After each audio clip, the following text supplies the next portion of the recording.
Gaur, Oarsoaldea eskualdeko hainbat familia ezagutuko ditugu, eta haien hizkuntza ohiturei buruz arituko gara. Zein hizkuntza hitz egiten duten etxean, bikotearekin, seme-alabekin, kalean, aisialdian. Familia mota desberdinak daude, baita hizkuntza ohitura anitz ere, eta gure helburua pertsona eta egoera horiek guztiak ezagutzea izango da, eta eurentzat euskarak zer nolako garrantzia duen ulertzea. Eta horretarako, arbel jokoa egingo dugu. Seme-alabek zein gurasoek hizkuntza ohiturei buruzko galderen aurrean zer nolako puntuak eta ematen duten ikusteko. Errealitatea berdin ikusten ote dute batzuek zein besteek.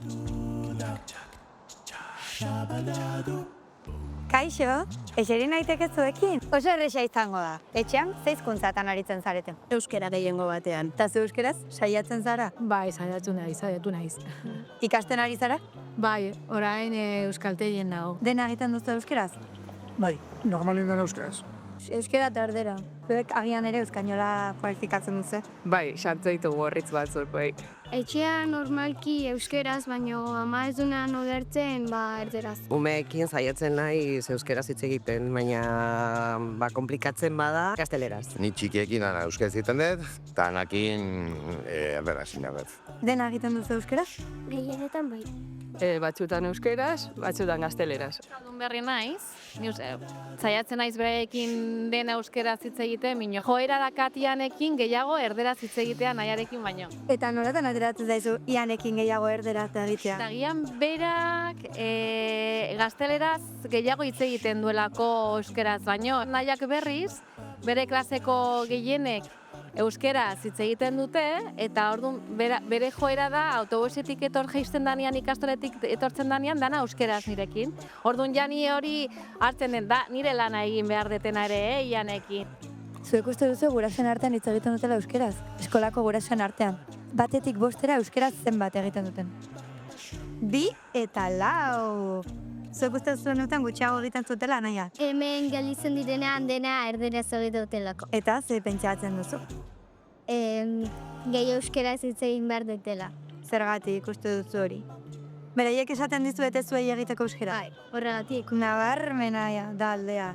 Zuk orokorrean entzuten dituzu euskeraz, beraz gurasoak. Bai. Daka laguna, Madriden, Bartzelonan, Errioxan, leku guztietan. Orduan, tamalez, erderaz asko, saiatzen az beti, hemen ingurun mentzat, laguntal dira, dana euskaldune, orduan horretxatxi pinota. Pertsona bat zurekin beti jotzen dugu gaztelerara. Azkenen harremana hizkuntza hortan egin badegu, zaila egiten zaigu gero euskerara jotza, baina saiatzen geraz, eta aldean bagara euskeraz egiten dugunak, beti euskerara jotzen, baina zei izaten da. Zek kontiente zarete eredu izan zaitezketela eta zaretela? Bai, ikusten dugu. Gainera, hori adinean aurran dijoa zenean, azkenean bereiek lagun artean jotzen dute gaztelerara. Ikusita, seguruna.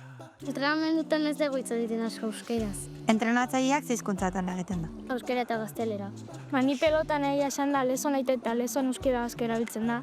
Lagunen artean dena euskera zeitet entrenamendutan eta. Para ti es importante que si en los extraescolares y aparte en lo cotidiano, que el euskera esté presente entre ellos en sus espacios. Noski. Yo no tuve la posibilidad y vine de fuera y no es mi idioma, pero considero súper importante que no se pierda el idioma y que esté presente, por supuesto. Hacéis todo lo posible para que eso pueda estar presente en la familia.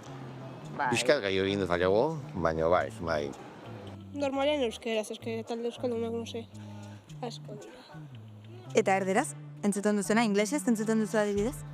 Bai, baina asko gutxiago. Eta herri bezala ere duela urte batzutik aurrera bultzatzen dugu umeentzako zinema txikia euskeraz jartzea, hori gurasoen aldetik sortu den mugimendu bat da, eta 7 urte eta gero horretan jarraitzen dugu. Consume un montón en euskera, guazen, irabazi arte, también compramos los CDs, van a los musicales, pero sí que es cierto que Netflix, plataformas así más genéricas, se ve poco, se escucha poco. Gero zinemareitotan, pelikularen bat, aukera daukazu erderaz edo euskeraz ikusteko, eta euskeraz. Eta aitatxok beti dauka aukera Euskal Eginkon Teams eta horrelako webgunetan sartzeko pelikulak elnepiz euskeraz jartzeko dena. Makusi eukitak lagundu digu, beraiei euskarazko edukiak eman alizateko, Eta egiten dugun beste gauza da ere, Durangoko azokara joaten gera urtero, eta zaudetzen gera hor beti bai liburuak euskeraz erosten, eta bai, saiatzen gera. Berez nire hizkuntza